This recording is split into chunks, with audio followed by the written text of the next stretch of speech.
রাস্তাঘাট কি ঠিক করব সরকারে না আমরা রাস্তা আমরা ঠিক করলাম। গ্রামবাসীরা বলতে আসি, আপনারা খারাপ মানুষ আছেন, আপনারা করেন কি, যখন রাস্তা যায় ফহিরের কান্দে দেয়া, রাস্তার কান্দা দিয়ে এবারে খেতের কান্দা দিয়া রাস্তা গেছে, এবারে করছি কি 3 ফার বাইন্দা ফহির বানাই দি।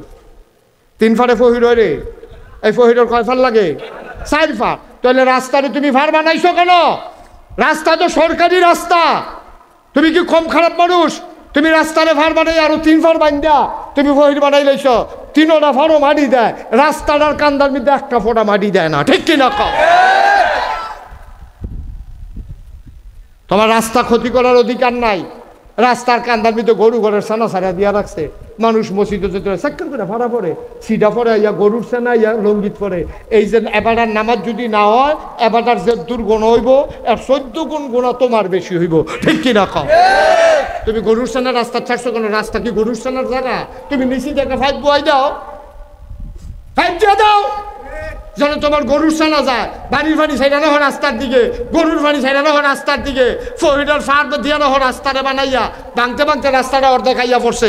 তোমার ডাক দেও না, তুমি শ্যাড হইছ, এই এলাকার মধ্যে তুমি শ্যাডু যাইছ, তোমার এটা হারাম হারাম হারাম। তুমি 3 পারে দিয়ে যদি পুকুর বানাইয়া এটা দিয়ে ব্যবসা করিয়া তুমি যদি টাকা পয়সা কামাই করো, কখনো তোমার জন্য হালাল হবে না, কারণ রাস্তা তোমার পুকুরের পান না, ঠিক কিনা কও? হ্যাঁ, রাস্তাটার লোকে 2 হাত জায়গা বান্ধা লাও, তোমার জায়গাটা তুমি গাছ লাগাই রাখো, তোমার বছরে এই 2 হাত জায়গাতে তোমার জায়গাতে বেশি দামাইয়া পড়বো গাছ লাগাইয়া।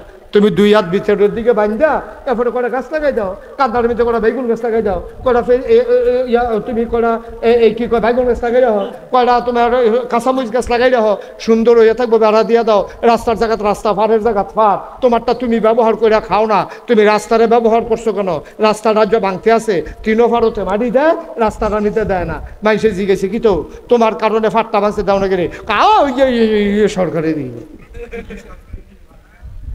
সরকারে দিব, সরকারে দিব।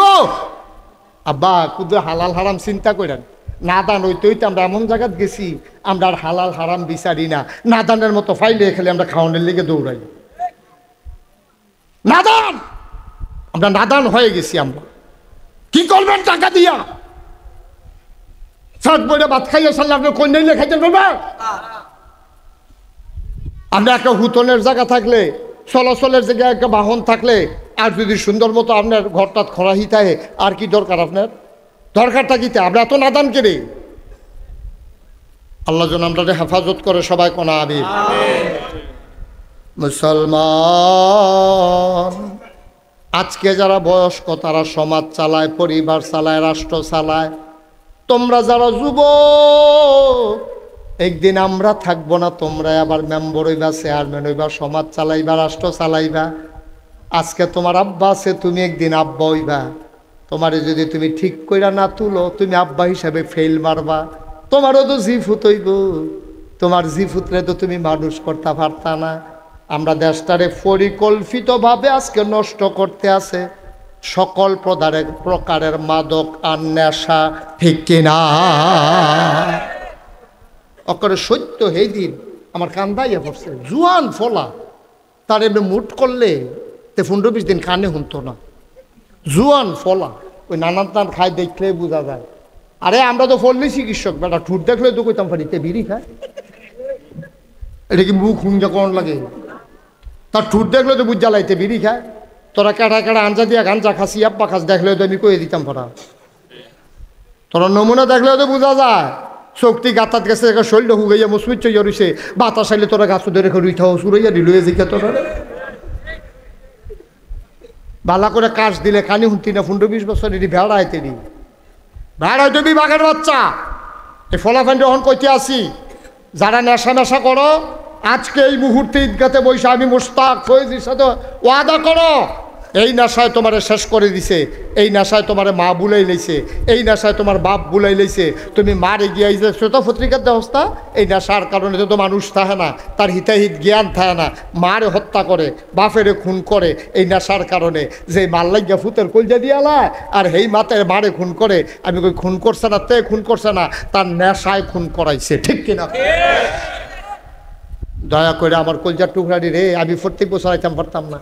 আমারে ভাই তারা 28 সাল পর্যন্ত আমার আর খালি নাই, তারা দাওয়াত দিত আলাম করে, তারা দাওয়াত দিত তারা হুন্ডাইছে আমার 28 সাল পর্যন্ত খায়। আমি কোনো প্রত্যেক দিন আইতাম পারতাম না যে এটা কই এটাকে ইত্যারাক্য। যারা নেশা করো, ফেন্সিডিল, ইয়াবা, গাঁজা, এইসব জিনিস থেকে আল্লাহর হস্তে অনুরোধ করে যায়, তোরারে অনুরোধ করে যায়, এটিতে ফিরায় ফিরায় ফিরায়। একটা সংসার ধ্বংস হওয়ার জন্য এই সংসারটার ভিতরে একটা ছেলে যদি মাদকে পড়ে তাহলে এই সংসারটা শেষ, ঠিক কিনা কম? দয়া করে তোরা এটা করিস না।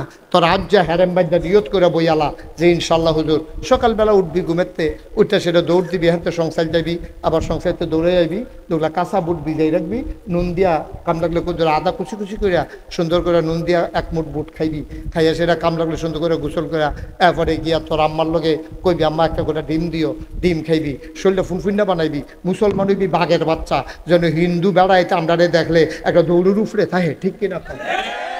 হিন্দু, ইহুদি, বৌদ্ধ, খ্রিস্টান আমরা বাঘের মতো ডরাইছে। এই দিন গেছে 15-20টা দিয়ে আমরা আলী গুনছি না, সেই দিন আমরা গেছে।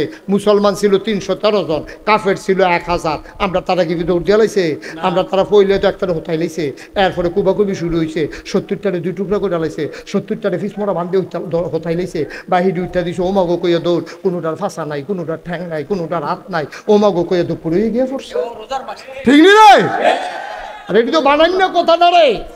তো তোরা পারবি এই কাম করতি? তোরা তো শৈলে বাতাস এলে 2টা থাউস গাছ বাতাসে নি তোরারে লইয়া যাই। তো এই ফলাফল তোরা কেমনে কিতা করবি? ফলাফল নিবি বাঘের বাচ্চা, তোরারে দেখলে যেন বাঘ বেড়াইয়া দৌড় দিয়া লায়। আল্লাহ যেন আমার কলজার টুকরা যুবকটি রে এমনি হেদায়েত করে, সবাই কওয়া আমি। ওয়াজ মোটামুটি হইয়া গেছে, তবে মহিলাদের জন্য একটা ওয়াজের দরকার আছে, কইরা লাইতাম নিও। মহিলাদের জন্য সবচেয়ে বড় ওয়াজ হলো আম্মা গো, ও আম্মা, হীরাপুরের আম্মারা মন দিয়া শুনেন, আমি মুশতাক ফৈজি নাগাইশের ফিসাব আপনারা ডাকতে আসি গো আম্মা। আম্মা আপনার নামাজ পড়া যে এরকম ফরজ গো, রোজা রাখা যেমনে ফরজ, হজ করা আম্মা যেমনে ফরজ, পর্দা করা আপনার উপরে এমন ফরজ, ঠিক কিনা?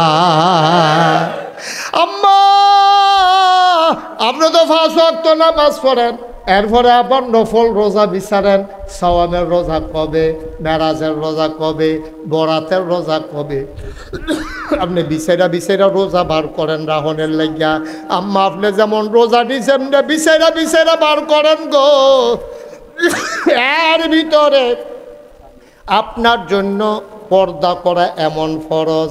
একটা কথা মনে পড়ছে, এটা কইলে তেমনি নবীজি গেছে মেরাজে, হই গেছে মেরাজে, তাইয়া নবীজি বইয়া বইয়া কানতে আছে। সাহাবারা কয় আম্মাজান যারা আছে তারা ডাক দিয়া জিগায় কান্দেন কেড়ে, ওই কি দেখে আইলাম, ওই কি দেখলেন? ওই দেখলাম সুন্দরী, সুরসী, কুমারী, যুবতী, 4টা কথা কইছি। সুন্দরী এটা তো বুঝছো, কুমারী অর্থাৎ বিয়ে হইছে না, সুরসী 16-17 বছর, তারপরে কি কইছি? সুন্দরী, কুমারী, যুবতী, রূপসী, এইরকম সুন্দর সুন্দর মাইয়া ফান। নিজে নবীজিকে আমি নিজে দেখতে আইছি, জাহান্নামের ভিতরে নখটি একটা বড় বড় ফিতলার লোয়া দিয়া নিজের চেহারাটা। আম্মা ও হীরাপুরের আম্মারা শুনেন, কয় মহিলা নবীজিকে আমি চাইছি জাহান্নামের ভিতরে নিজের নখটি বড় বড়, নিজের নখ দিয়া রে টান্না টান্না গালের চামড়ারি ছিঁড়তে আছে, বুহের গুস্তরি টান্না আলগা করতে আছে। আমার দেখতে এমন মায়া লাগছে, আমি জিগাইলাম জিবরাইল, ও জিবরাইল তারা কেড়াইডি? ওই বেরিয়ায় যারা 5 ওয়াক্ত নামাজ পড়ছে, যারা রোজা রাখছে ফরজ নফল বেড়াইয়া, কিন্তু বেপর্দা হইয়া সংসাইল বাজারও গেছে ফেয়ার অ্যান্ড লাভলি কিননের লাগিয়া।